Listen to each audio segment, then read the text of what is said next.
स्वागत है आपका मित्रों पुनः क्रिस्पी क्लासेज में। मैं आपके साथ जीके फुल कोर्स के अगली कड़ी जो अगला पड़ाव है उसको लेकर के आपके साथ उपस्थित हुआ हूं।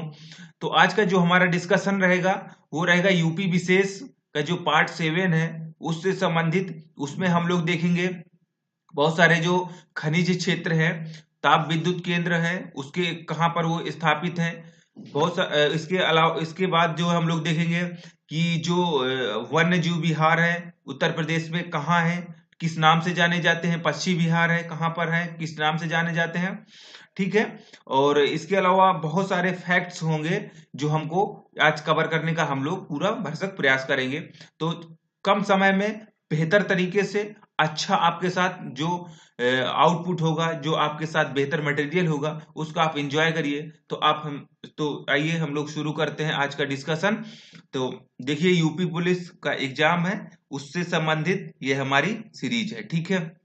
देखिए ऊर्जा एवं खनिज संपदा। तो उत्तर प्रदेश में 2013 में नई नीति लागू की गई थी। ठीक है। तो ऊर्जा एनर्जी पॉलिसी यानी ऊर्जा जो नीति है वो 2013 में लागू की गई थी। ओके। नेक्स्ट अब हम लोग देखेंगे कि उत्तर प्रदेश में ताप विद्युत निगम केंद्र है वो क्या नाम है उनका और कहाँ स्थापित है। ठीक है। तो जैसे आपका आंवला आंवला ताप विद्युत निगम केंद्र कहाँ स्थापित है, बरेली में। तो आंवला कहाँ पर है आपका, बरेली में। नेक्स्ट औरैया औरैया जो विद्युत केंद्र है वो कहाँ है आपका, औरैया में। ठीक है। औरैया कहाँ पर है, औरैया में। इसके बाद रिहंद रिहंद ताप विद्युत केंद्र कहाँ पर है आपका, सोनभद्र में। इसके बाद आपका टांडा, ये टांडा जो ताप विद्युत केंद्र है कहाँ पर है आपका, अंबेडकर नगर में। ओके। नीचे आगे ऊंचाहार, जो ऊंचाहार आपका विद्युत केंद्र है वो आपका कहां पर है, रायबरेली में। ठीक है, रायबरेली में। सिंगरौली सिंगरौली ताप विद्युत केंद्र कहां पर है आपका, सोनभद्र में। ठीक है, सिंगरौली सोनभद्र में। इसके बाद दादरी दादरी कहाँ है आपका, गौतम बुद्ध नगर में। तो ये जो दादरी है वो गौतम बुद्ध नगर में पड़ता है। ठीक है ना। तो दादरी विद्युत निगम केंद्र, ताप विद्युत निगम केंद्र कहाँ है आपका, गौतम बुद्ध नगर में। ठीक है, आगे बढ़ते हैं हम लोग। देश का पहला गांव जिसका अपना सोलर पावर प्लांट है। ठीक है, देश का पहला ऐसा गांव जिसका अपना सोलर पावर प्लांट है, इसका नेम है रामपुरा गांव। ये कहां पड़ता है, झांसी में। ठीक है, तो रामपुरा गांव है ऐसा पहला गांव। उत्तर प्रदेश में खनिज विकास निगम की स्थापना कब की गई थी, 1974 में। ठीक है, 1974 1974 में स्थापना की गई थी। आफ्टर दैट प्रदेश की पहली खनिज नीति, उत्तर प्रदेश में पहली खनिज नीति कब आई, 1998 में। 1998 में पहली खनिज नीति आई थी। उसके बाद देखिए उत्तर प्रदेश की एक विशेष स्थिति है कि बलुआ पत्थर चूना पत्थर में यूपी का जो स्थान है वो कौन सा है, द्वितीय द्वितीय स्थान है, सेकेंड प्लेस रखता है। ठीक है, द्वितीय स्थान। इसके बाद अब हम लोग देखेंगे कि उत्तर प्रदेश में खनिज और उसके क्षेत्र यानी कुछ ऐसे क्षेत्र हैं जो विशेष खनिज के लिए जाने जाते हैं। यहां से प्रश्न जरूर आता है, तो इसको देखते हैं विभिन्न खनिज और उनके पाए जाने वाले क्षेत्र। ठीक है, आइए आगे देखते हैं। देखिए खनिज और क्षेत्र, तो बाक्साइट, जो बाक्साइट है वो कहां पाया जाता है, ये आपका बाक्साइट है, ये पाया जाता है बांदा और चंदौली में। तो बाक्साइट बांदा और चंदौली में मुख्यतः मिलता है। डोलोमाइट डोलोमाइट कहां मिलता है आपका, डोलोमाइट मिलता है मिर्जापुर में। ठीक है, डोलोमाइट कहां मिलता है, मिर्जापुर। ठीक है, आगे बढ़ते हैं हम लोग। इसके बाद देखिए आपका इसके बाद आपका कांच बालू। ठीक है, ये आपका जो बालू है वो सबसे ज्यादा कहां पाया जाता है, प्रयागराज। पहले इसे इलाहाबाद बोलते थे लेकिन अब इसका नाम क्या हो गया है, प्रयागराज। तो बालू कहां पाया जाता है सबसे ज्यादा, प्रयागराज में। और ये भी ध्यान रखिएगा उत्तर प्रदेश बालू में सबसे नंबर 1 पोजीशन में है ऑल इंडिया में, इसीलिए यहाँ पर मोहरम माफिया सबसे ज्यादा पाए जाते हैं। रॉक फॉस्फेट, जो रॉक फॉस्फेट है आपका, ठीक है, जो रॉक फॉस्फेट है वो सबसे ज्यादा कहां पाया जाता है, बांदा ललितपुर। ठीक है, बांदा ललितपुर में सबसे ज्यादा पाया जाता है रॉक फॉस्फेट। ठीक है, बांदा और ललितपुर में। आगे बढ़ते हैं हम लोग। इसके बाद कायर क्ले पायराइड्स, ये कहां पाया जाता है, मिर्जापुर में। ठीक है, मिर्जापुर। इसमें चाइन किले, ठीक है, ये कहां पाया जाता है? सोनभद्र में। चाइन किले ये कहां पाया जाता है? सोनभद्र में। हीरा, उत्तर प्रदेश में हीरा सबसे ज्यादा कहां पाया जाता है? बांदा और मिर्जापुर, ठीक है, बांदा और मिर्जापुर में हीरा पाया जाता है। जिप्सम, जिप्सम कहां पाया जाता है सबसे ज्यादा? झांसी और हमीरपुर में। झांसी हमीरपुर में जिप्सम पाया जाता है, ठीक है, झांसी और हमीरपुर में। यूरेनियम, यूरेनियम सबसे ज्यादा कहां पाया जाता है? ललितपुर और झांसी में, ठीक है, ललितपुर और झांसी में यूरेनियम मिलता है सबसे ज्यादा। ओके, आइए आगे बढ़ते हैं। एस्बेस्टस, ये एस्बेस्टस सबसे ज्यादा कहां पाया जाता है? मिर्जापुर और सोनभद्र में, ठीक है, मिर्जापुर और सोनभद्र में सबसे ज्यादा पाया जाता है। आगे बढ़ते हैं। संगमरमर, ये संगमरमर उत्तर प्रदेश में सबसे ज्यादा कहां पाया जाता है? मिर्जापुर और सोनभद्र में। अब देखिए हम लोग जो फॉरेस्ट रिपोर्ट है, फॉरेस्ट की जो ISFR की रिपोर्ट है 2015 की, उससे संबंधित फैक्ट जानेंगे। और देखिए एनवायरमेंट का जो पार्ट है, ठीक है, एनवायरमेंट का पार्ट का है, और इसके बाद फॉरेस्ट्री जो फॉरेस्ट्री मिनिस्ट्री के जो हमारे फैक्ट है वो 2 मिनट, आप 2 से 3 मिनट दीजिए, उसके बाद बहुत अच्छी तरीके से आपका कंप्लीट हो जाएगा। और ये एनवायरमेंट और फॉरेस्ट से प्रश्न आने के चांसेज बहुत ज्यादा रहते हैं, नहीं केवल उत्तर प्रदेश के जीके के पॉइंट ऑफ व्यू से नहीं, बल्कि ऑल इंडिया के जीके पॉइंट ऑफ व्यू से भी हमें इंपॉर्टेंस ये रखता है, ठीक है। आगे चलिए अध्ययन करते हैं। देखिए वन संपदा, वन आच्छादन, उत्तर प्रदेश में जो वन आच्छादन है वो 6.88% है, ठीक है, 6.88% पूरे भौगोलिक क्षेत्रफल का। इसके बाद वन क्षेत्र, जो वन क्षेत्र है कितना है? 6% पूरे भौगोलिक क्षेत्र में जो वन क्षेत्र है वो 6% पाया जाता है। प्रथम वन नीति, उत्तर प्रदेश में प्रथम वन नीति कब आई? 1952 में, 1952 में प्रथम वन नीति आई थी, ठीक है। द्वितीय वन नीति कब आई? 1988 में, 1988 में द्वितीय वन नीति आई। सामाजिक वानिकी, सामाजिक वानिकी जो है आपका 1976 में आया उत्तर प्रदेश में। सामाजिक वानिकी कब आई? 1976 में। आगे बढ़ते हैं। सर्वाधिक, देखिए यहां पर एक ट्रिक है, देखिए जब ज्यादा बोले आपसे तो ज्यादा में आपको सोनभद्र लगाना है, ठीक है, सोनभद्र लगाना है, और कम में आपको क्या लगाना है? संत रविदास नगर, संत रविदास नगर, ठीक है। अब देखिए कैसे, देखिए इसमें लिखा है कि सर्वाधिक वन क्षेत्रफल वाला जिला, यानी क्षेत्रफल की दृष्टि से सर्वाधिक वन वाला जिला कौन सा है? सोनभद्र, ठीक है। न्यूनतम वन क्षेत्रफल की दृष्टि से कौन सा जिला है? संत रविदास नगर, यानी सबसे ज्यादा वन कहां है? सोनभद्र में, और सबसे कम कहां है? संत रविदास नगर में। सर्वाधिक वन प्रतिशत यानी परसेंटेज के अकॉर्डिंग, ठीक है, परसेंटेज के अकॉर्डिंग सर्वाधिक वन वाला जिला कौन सा है? वो भी आपका सोनभद्र में है। और न्यूनतम वन प्रतिशत वाला जिला वो भी आपका संत नगर, संत रविदास नगर है। तो ज्यादा आए तो सोनभद्र लगा दीजिए, और संत नगर सबसे कम में, ठीक है। अति सघन वन, अति सघन वन सबसे ज्यादा कहां पाया जाता है? लखीमपुर खीरी में, ठीक है, लखीमपुर खीरी में सबसे ज्यादा पाया जाता है। वन महोत्सव, वन महोत्सव उत्तर प्रदेश में कब प्रारंभ हुआ? 1952 में, 1952 में प्रारंभ किया गया था। आगे बढ़ते हैं हम लोग।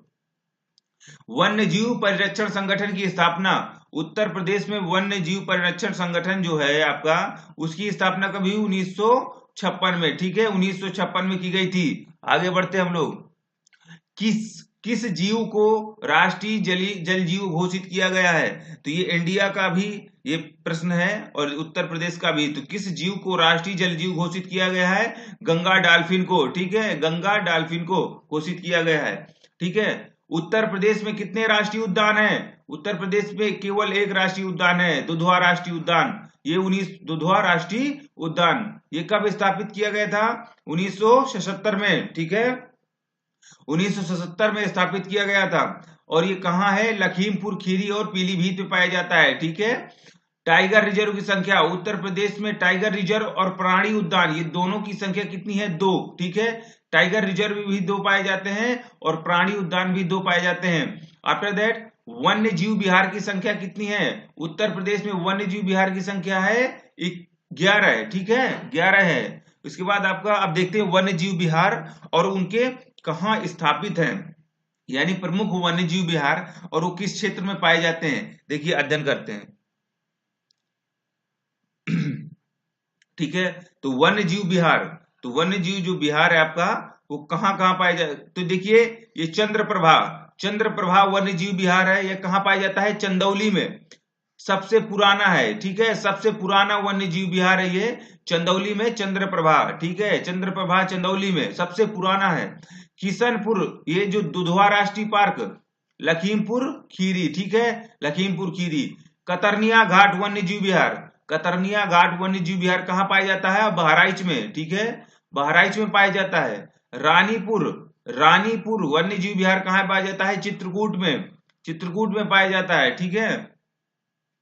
इसके बाद राष्ट्रीय चंबल, ठीक है, राष्ट्रीय चंबल कहाँ पाया जाता है, इटावा में, ठीक है, ये इटावा में पाया जाता है, ठीक है, इटावा में पाया जाता है। राष्ट्रीय जो चंबल है वो आपका इटावा में पाया जाता है। इसके बाद आपका कैमूर, कैमूर कहाँ, जो कैमूर वन्य जीव विहार है वो कहाँ पाया जाता है, सोनभद्र में, ठीक है, जो कैमूर वन्य जीव विहार है वो कहाँ पाया जाता है, सोनभद्र में। महावीर स्वामी, महावीर स्वामी जो वन्य जीव विहार है वो कहाँ पाया जाता है, ललितपुर में, ठीक है, ललितपुर में। ओके, तो ये जो महावीर स्वामी है, महावीर स्वामी वन्य जीव विहार ललितपुर में पाया जाता है, और ये सबसे छोटा वन्य जीव विहार है, ठीक है, तो महावीर स्वामी सबसे छोटा ये आपका वन्य जीव विहार है। इसके बाद सोहगरवा, सोहगरवा जो आपका वन्य जीव विहार है सोहगरवा, ये महाराजगंज में पाया जाता है, ठीक है, महाराजगंज। सुहेलेवा, ठीक है ना, सुहेलेवा ये श्रावस्ती में पाया जाता है, श्रावस्ती में।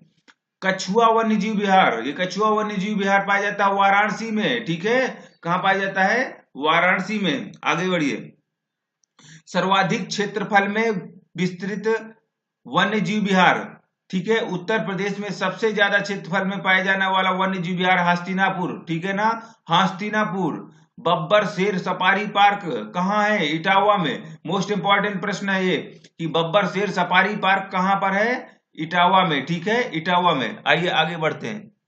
पश्चिम बिहार, उत्तर प्रदेश में पश्चिम बिहार, तो जो नवाबगंज पश्चिम बिहार है कहाँ पाया जाता है, उन्नाव में, सबसे पुराना, देखिए, ठीक है, सब ये थोड़ा सा याद रखिएगा, ये तीन बहुत मोस्ट इंपॉर्टेंट है, ठीक है। इसमें क्या है, नवाबगंज, नवाबगंज पश्चिम बिहार है वो उन्नाव में पाया जाता है, नवाबगंज उन्नाव में, ये सबसे पुराना पश्चिम बिहार है नवाबगंज वाला। बखीरा पश्चिम बिहार ये पाया जाता है बस्ती, ठीक है, बस्ती में संत कबीर नगर, ये दोनों को मिला करके।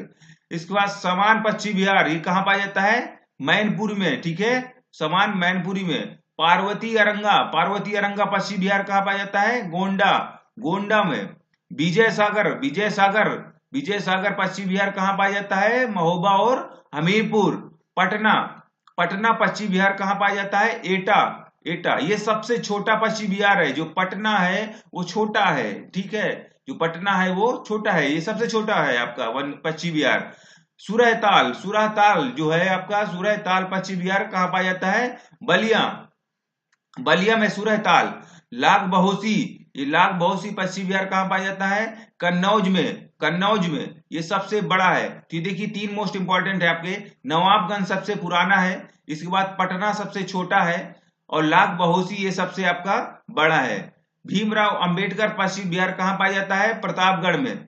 जो भीमराव अंबेडकर पश्चिम बिहार है वो कहाँ पाया जाता है आपका, प्रतापगढ़ कुंडा में। सांडी, ये सांडी पश्चिम बिहार कहाँ पाया जाता है, हरदोई में, ठीक है, हरदोई में पाया जाता है। आगे बढ़ते हैं।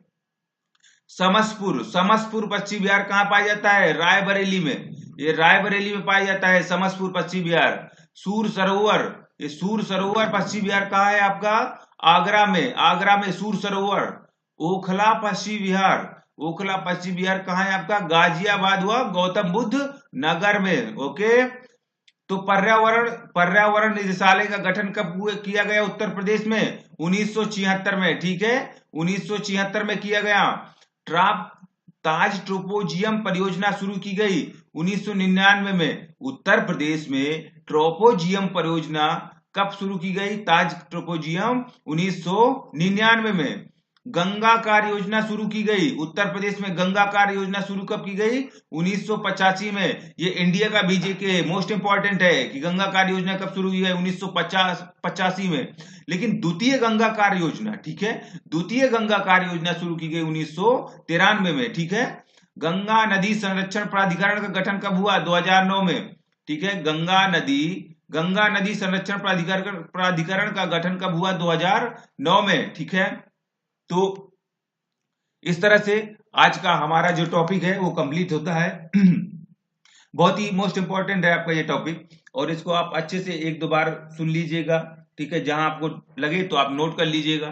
ठीक है, इसके अलावा आपको जो पीडीएफ है वो आपको टेलीग्राम चैनल में अपलोड कर दी जाएगी, वहां से आप लोग डाउनलोड कर लीजिएगा, और आपको पढ़ना हो तो वहां से भी पढ़ लीजिएगा कोई वो। ठीक है, तो इस तरह से। और यदि आपको ये वीडियो अच्छा लगे तो उसको क्या करें, आप उसको अच्छे लाइक करें। लाइक करने से हम लोगों को क्या होता है, हम लोग प्रोत्साहित होते हैं। ठीक है, प्रोत्साहन मिलता है। और सब्सक्राइब करिए, और उसके बाद शेयर करिए। सब्सक्राइब करेंगे, जुड़े रहेंगे, और शेयर करेंगे तो अधिक से अधिक लोगों तक ये पहुंचेगा, क्योंकि बहुत ही हार्ड वर्क, रिसर्च और क्रिस्पी स्टाइल में आप तक ये चीजें पहुंच रही हैं। ठीक है, तो तब मिलते हैं आपसे फिर अगले वीडियो में। तब तक के लिए नमस्कार, बाय बाय।